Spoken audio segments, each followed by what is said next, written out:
But first, a couple of holy mackerel stories in today's news. This is Indiana Republican Congressman Steve Buyer, already famous on this show for claiming that health reform is a secret plot to hurt veterans, and that smoking tobacco is a lot like smoking lettuce. The congressman is once again under public scrutiny now thanks to something called the Frontier Foundation. It's a scholarship charity that shares an address with the congressman's political action committee, which had Congressman Buyer's daughter as its president, which had his finance director as its secretary-treasurer, and which sent out letters from his office, and which in 6 years of its existence has yet to actually give out a single scholarship. Instead, out of the $880,000 the Frontier Foundation has raised so far, much of it from corporations and from organizations with business before the congressional committees on which Congressman Buyer serves, only $10,000 has been spent in grants. Nearly half of that went to a charity run by a powerful Washington lobbyist who now says he'll return that money. The foundation is also donated to the National Rifle Association Foundation. Well, now a week after his press spokesman said it's not Congressman Buyer's foundation, Congressman Buyer is admitting that it is his foundation. And he says the media scrutiny of it is, quote, vicious and ugly. The foundation has raised lots of funds, which means lots of golfing and fundraising trips for the congressman. As for those, Congressman Buyer says those were, quote, not fun for me. I'm sure that as long as it wasn't fun for the congressman, the kids who didn't get the promised scholarships won't mind at all.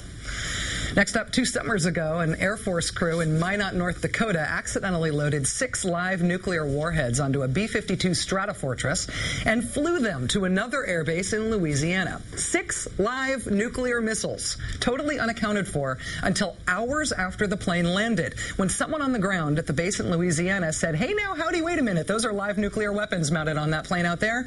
I don't think we're supposed to have those.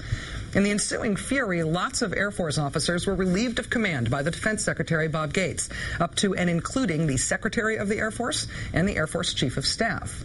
Still, after that, the good folks safeguarding our nuclear missiles at Minot, North Dakota, failed their first nuclear surety inspection the following December. Then they failed the one after that as well. Something about guards playing video games on their cell phones when they were supposed to be, watching the nuclear missiles. Then last July, a truck at Minot carrying the rocket booster for a Minuteman missile ran off a gravel road and crashed. Price of the cleanup there was $5.6 million. Then in August, they lost another truck carrying intercontinental missile parts and liquid rocket fuel. This time, they blamed a, quote, large insect that flew into the driver's open window and landed on the driver's back. Apparently, the driver was so freaked out by the large insect on his back that while he was trying to swat at it, he drove his rig and its intercontinental ballistic missile parts and its liquid rocket fuel right off the road. Well, the good airmen of North Dakota have been like the Keystone Cops, except they're Keystone Cops in charge of safekeeping America's live nuclear arsenal. The head of the 91st Missile Wing at Minot and the maintenance group commander and the missile maintenance squadron commander were all fired and replaced last week. The new commander telling local reporters that his plan was to, quote, get back to basics. The basics, like not accidentally flying nuclear weapons around the country and losing trucks full of missile parts to attacks by Mothra. The basics.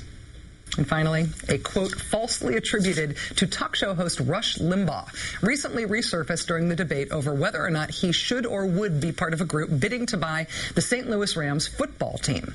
On June 3rd, as I was reporting on opposition to then Supreme Court nominee Sonia Sotomayor, I was among the people who erroneously referred to the quote as if Mr. Limbaugh had said it. To set the record straight, Rush Limbaugh apparently never said that Martin Luther King Jr.'s assassin should receive the Medal of Honor, and I was in error when we reported that he had, mea culpa. While we're setting the record straight here, though, here is some of Rush Limbaugh's verifiable record on matters of race, just for context. Barack Obama has picked up another endorsement. African-American actress Halle Berry. We are being told that we have to hope he succeeds, that we have to bend over, grab the ankles, because his father was black. He just wants us to have the same health care and plan that he had in Kenya. Obama's entire economic program is reparations. So let the record, now corrected, speak for itself. We'll be right back.